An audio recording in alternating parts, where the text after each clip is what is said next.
Good morning everyone. Today we are going to discuss about the types or modes of sexual reproduction, and as we earlier saw about the vegetative propagation. It is one kind of asexual reproduction. What is vegetative propagation? It is nothing but the reproduction of the plant with the help of its organs like stem, roots, leaves, buds or fruits. Such kind of reproduction is said to be vegetative propagation. Okay, we earlier saw about that the node or stem of the plant, how it develops into new individual or new plant. And we started with our activity 12.2. In that activity you have to take a potato which contains buds on it, म्हणजे आलूला कोंब आलेले असतात तसा आलू घ्यायचा, बटाटा घ्यायचा, and we have to cut the slice at the eye point. म्हणजे eye म्हणजे काय की आलूवर जे खड्डे असतात त्याच्यामध्ये स्प्राउट किंवा बर्ड्स आलेले असतात, तो पार्ट आपल्याला कट करायचा आहे and we have to sow that part in the soil. Okay, after sowing that part in the soil, we have to water that bud of potato, and after regular watering a new plant is developed from that bud. Okay, means what? There is a formation of plant from the bud. This is kind of vegetative propagation. It also happens in case of ginger and turmeric. Again, there is a bryophyllum sprouted leaf plant is there. Means what?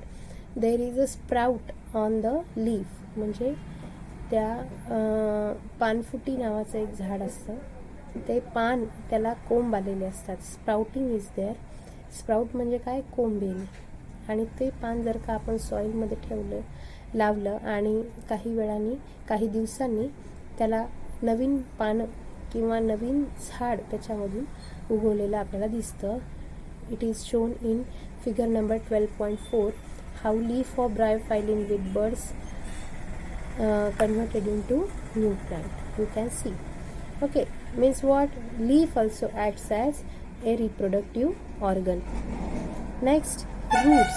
About the roots, how roots acts as reproductive organ. For example, sweet potato म्हणजे जे रताळे असतात ते underground असतात, and dahlia is another example. Dahlia is the म्हणजे सूर्यफुलासारखं एक फूल असतं.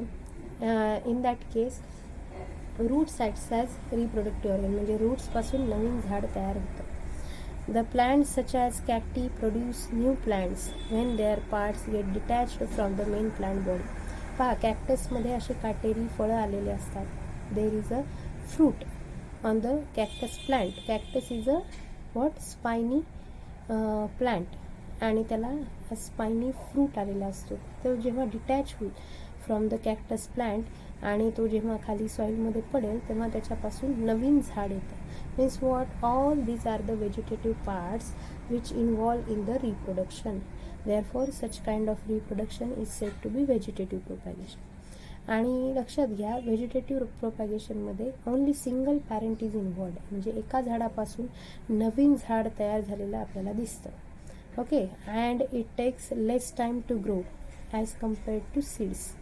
म्हणजे सीड्सपासून झाडाची किंवा प्लांटची निर्मिती होण्यासाठी थोडा वेळ जास्त लागतो, ॲज कम्पेअर्ड टू व्हेजिटेटिव्ह पार्ट्सपासून जे झाड तयार होतं त्याला कमी वेळ लागतो. Okay, the production of new plant from vegetative parts requires less time as compared to plant produced from seeds.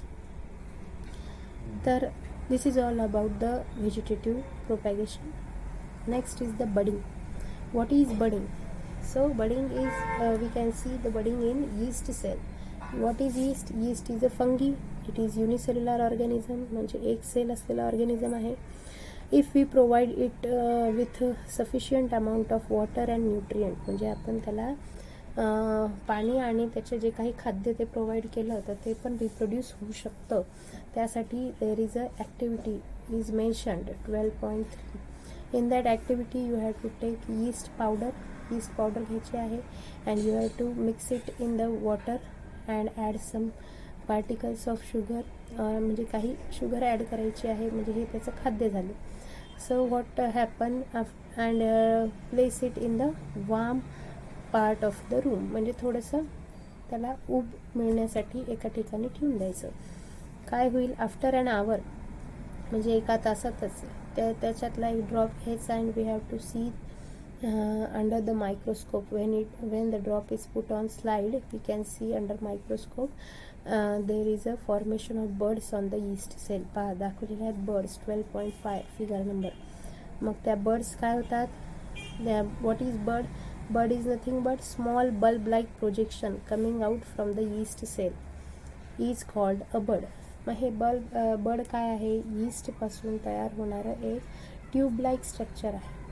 मग हे ट्यूब लाईक स्ट्रक्चर असे वाढत जातात and number of buds are developed on the yeast when they are provided with nutrients and water. Okay, then what happen, these buds are detached one by one. मग हे एकमेकांपासून वेगळे होतात ते buds and each bud acts as a single yeast cell. मग ही प्रत्येक bud काय म्हणून ॲक्ट होते, एक यीस्ट सेल म्हणून ॲक्ट होते. And sometimes another bud arise from the bird forming a chain of birds, म्हणजे या चेन ऑफ बर्ड्समधून पण अजून बर्ड तयार होऊ शकतात, त्याला पण बर्डची निर्मिती होऊ शकते. म्हणजे अशा पद्धतीने large number of yeast cells are produced in a short time, म्हणजे थोड्याच वेळामध्ये भरपूर यीस्ट सेल या तयार होतात. एका यीस्ट सेलपासून बर्ड्स तयार होतात, त्या बर्ड्सला अजून बर्ड्स येतात. म्हणजे this is multiplication inside the yeast cell and how they reproduce by forming bud. So this process is said to be budding. Okay, मग या प्रोसेसलाच काय म्हणायचं, budding म्हणायचं. Next is the fragmentation.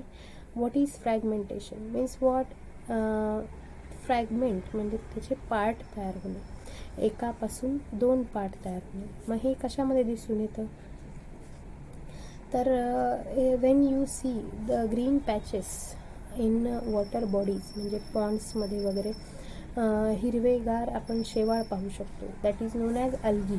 आपण त्याला काय म्हणायचं, अल्गी म्हणायचं. मग अल्गीचे जे पार्ट्स पॅचेस तयार होतात तर त्याचं रिप्रोडक्शन कसं होतं, बाय मीन्स ऑफ फ्रॅगमेंटेशन. म्हणजे एका पॅरेंटपासून, म्हणजे एक अल्गी असेल तर त्याचे दोन भाग होतात. It breaks up into 2 or more fragments and these fragments or pieces grow into new individual. आणि या प्रत्येक फ्रॅगमेंटचं रूपांतर नवीन अल्गीमध्ये होतं. This process continues and they cover a large area in a short period of time. म्हणजे हे एकापासून 2, एकापासून 4, एकापासून 2, प्रत्येकांपासून 2 असे फ्रॅगमेंट तयार होतात. आणि अशा पद्धतीने कमी वेळामध्ये अल्गी रिप्रोडक्शन करू शकते. So this is the process of fragmentation. Next is the spore formation. What is spore formation, spore म्हणजे जे काही फंगी असतात they are developing on the bread. म्हणजे जर का तुम्ही if you put bread in a closed container and there is अ, म्हणजे त्याच्यावर बुरशी आलेली दिसते आपल्याला, म्हणजे हे काय फंगी आहे. आणि ते कसं रिप्रोड्यूस होतं तर ते पहा डायग्राममध्ये दाखवलेलं आहे की हायफा म्हणजे काय, एक म्हणजे त्यांना पेनिट्रेट करण्यासाठी, कोणत्याही अन्नपदार्थामध्ये जाण्यासाठी हायफा हा एक स्पेसिफिक त्यांच्यामध्ये ऑर्गन असतं. आणि वर काय असतात, स्पोरॅन्जियम असतात. स्पोरॅन्जियम म्हणजे काय, एक कव्हरिंग असतं, त्याच्यामध्ये स्पोर्स प्रेझेंट असतात. Okay, sporangium is there, inside that sporangium there is presence of spores.